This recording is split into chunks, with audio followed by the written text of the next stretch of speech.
2006లో mass మహారాజా రవితేజకు విక్రమార్కుడు వంటి block buster hit అందించిన ఘనత రాజమౌళి సొంతం. అయితే ఈ సినిమాకు సీక్వెల్ రానుందన్న సమాచారాన్ని గతంలో రాజమౌళినే చెప్పినప్పటికీ అది ఇప్పటి వరకు కార్యరూపం దాల్చుకోలేదు. రవితేజ కెరీర్ కు టర్నింగ్ పాయింట్ గా నిలిచిన ఈ సినిమా సీక్వెల్ పై మాస్ మహారాజా అభిమానులు భారీ అంచనాలు పెట్టుకున్నారు. అయితే ఈ అంచనాలు నిజమయ్యే కార్యక్రమం త్వరలోనే జరగనుంది. రాజమౌళి తండ్రి విజేంద్ర ప్రసాద్ విక్రమార్కుడు సినిమాకు సీక్వెల్ కథను అందించే పనిలో నిమగ్నమయ్యారు. అన్ని కుదిరితే ఈ సినిమాలో హీరోగా కూడా రవితేజనే.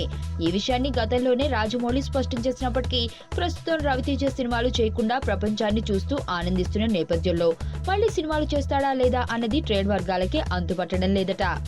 అయితే రాజమౌళి సినిమాను కాదనే సాహసం గాని అవివేకమైన నిర్ణయం గాని రవితేజ చేయకపోవచ్చు గనుక అత్తిలి సత్యబాబు ఈజ్ బ్యాక్ అంటున్నారు సినీ జనాలు. ఇదే కార్యరూపం దాలిస్తే బాక్సాఫీస్ వద్ద మళ్లీ మోత మొంగాల్సిందే అంటున్నారు మాస్ మహారాజా ఫ్యాన్స్. నీ స్నేహితుడు ఎవరో తెలిస్తే నీ క్యారెక్టర్ తెలుస్తుంది.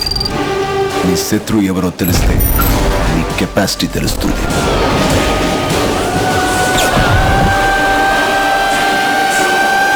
నా శత్రుని సెలెక్ట్ చేసుకున్నాను.